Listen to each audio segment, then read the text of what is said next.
previous video, we went ahead and we talked about how Legend of Zelda Breath of the Wild was one of the highest rated games of all time. It was pretty much neck and neck and was sitting in a very special class of other games that were rated at 98 in Metacritic, which were pretty much universally accepted as all-time greats. Must-haves. Yeah, must-haves and all-time greats. Now, the game, as it is, we mentioned that there was a huge user campaign where they were just flooding Metacritic with like 0 scores, and they were just doing bullshit reviews and that sort of thing. Just for the sake of bringing the review score down. And these were people who hadn't even played the fucking game. They were just, running off on some hate or some sort of, I don't know, indignation that, how dare it be rated higher than this other game that I played that I love so much. Now, that right there kind of showed like the bad side of the internet or the bad side of haters of the thing. What happened a little bit earlier this week, though, kind of showed the bad side of a lot of fanboys, a lot of Zelda fanboys. And one thing that we've said multiple times, one of the things that we can't stand is a fanboy. All right, I don't care if look, I like this game, but let me just get to the point. I made a video earlier on this week about Jim Sterling finally putting out his review of Legend of Zelda Breath of the Wild. And in his review, he gave it a 7 out of 10, which, if 5 is average on the 1 out of 10 scale, 7 is still a good game. It has issues, but it's still a good game. Because of his particular review, the Metacritic score dropped down from a 98, that one precious point, to a 97, where it sat a little bit lower in the realm of all-time greats if you're following Metacritic, and it pissed a lot of people off. So much so that they went out of their way that they DDoSed his website. Literally, you could not get onto the website, log in there, or even look at anything that was on his website for 2 days.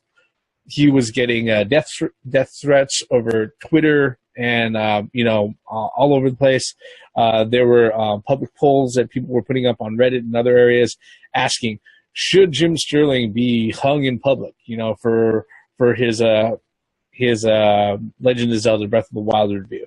And he was, there was a lot of shit slung his way, which just to be honest, you fucking kidding me? Really? Really? Just because he didn't give this game a fucking 10. Really? Is that it? I don't know, Grey Mouse. What do you think about it? Well, what's very interesting is that, like you said before, he was one of the last people to review professional reviewer to review this game. Secondly, he could have gave it an 8. I mean, he said he liked it. If you read his review, he said he liked it, but there were some flaws in the game, like we mentioned before. The durability of the weapons and et cetera, et cetera. He had his, please read his review. He could have gave it an 8, and it still would have maintained that 98. A lot of people felt that he deliberately gave it a 7 because he knew that once his 97 or his 7 went into the system, it would calculate it and it would drop the Metacritic score. He knew that because he's been doing it for a really long time, and he knows the ins and outs of that. So, and one thing too is that I think he's like a professional provocateur, He says things, he does things to get his name on the front page of every gaming magazine, every gaming website, even on the front page of Yahoo or MSN or whatever, what have you. He did that on purpose. But, excuse me, but does it give you the right to DDoS somebody's website? Does it give you the right to say death threats, to threaten him and his family? Does that give you the right? No, it doesn't. Yeah, you have this whole thing with free speech and all that. Yes, you have free speech. You can say whatever the fuck you want. He can say whatever the fuck he wants. And it's just the fact that you don't like what he says, you're going to DDoS his site, website. Come on, that's childish. I mean, seriously. You're being a child. So what? He has an opinion that's different than yours. That's what makes us unique, is that everybody doesn't have the same opinion unless you love the echo chambers. And I don't, personally. I like to have my own set of opinions for whatever. So did he do it on purpose? I feel yes. Did he deserve the backlash? To a point, yes. But I don't agree with him being DDoSed or, threats. That's taking it a little too far.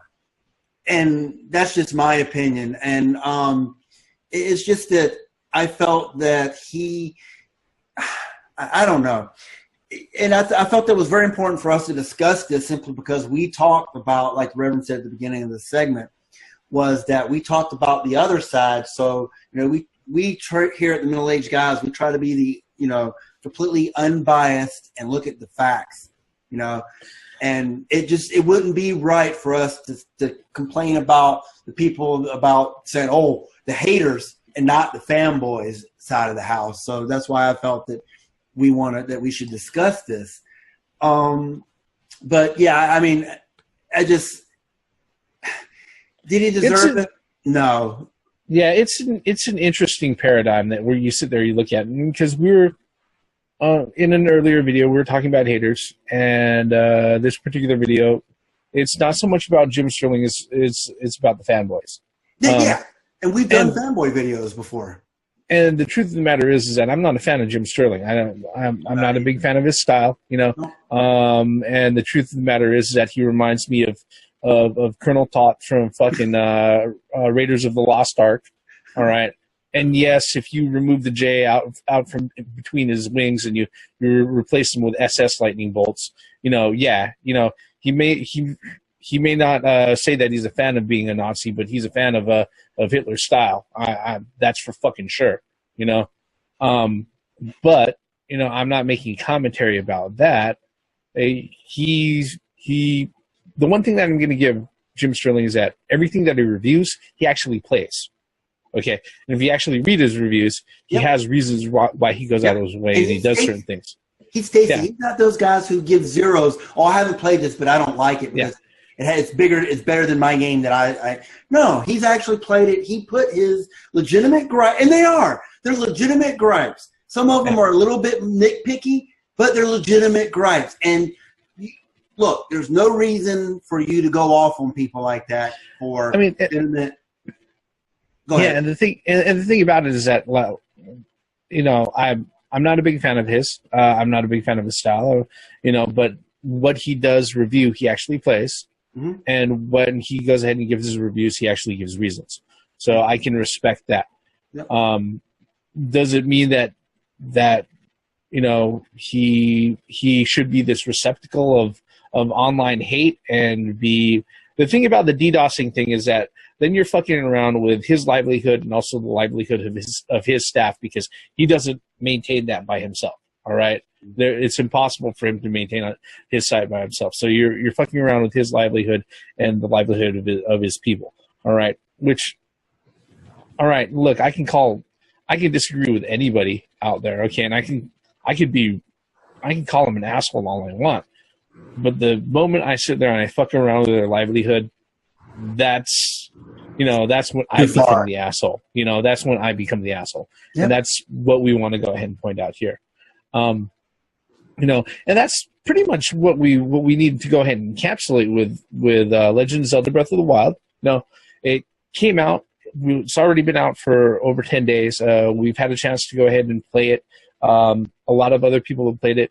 Like I said, we've pretty much covered the gamut of haters trying to tear it down as much as they can in Metacritic, and also fanboys trying to go ahead and turning into complete assholes because they can't let it go, the fact that, somebody dared not give it a fucking 10. It dropped at 1 point.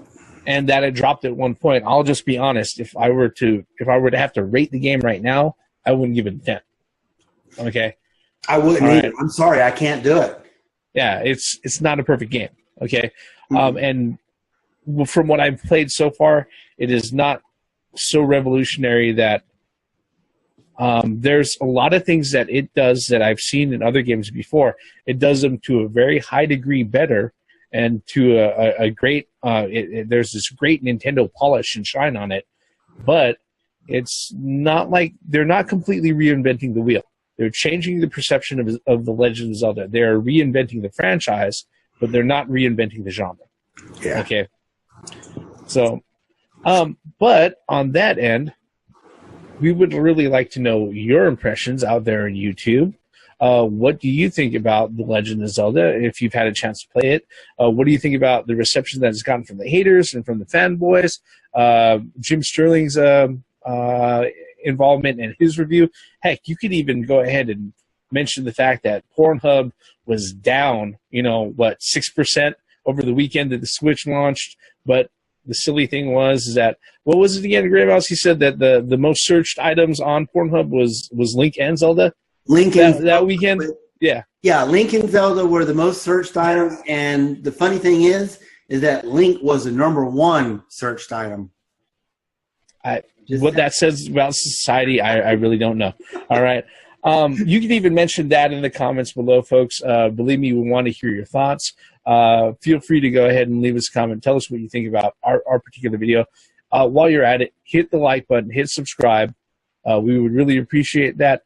Every comment you leave is the start of a brand new conversation. And like we say with every good conversation, it doesn't matter if you agree or disagree with what we have to say. As long as you take a moment, stop, and think about what we're actually saying, then we know we've accomplished a lot more than you can ever imagine. All right. For the middle-aged guys, at this point in this week, I am the Reverend. I'm Great Mouse 1. Thank you very much, YouTube, for watching this particular video. We'll see you later.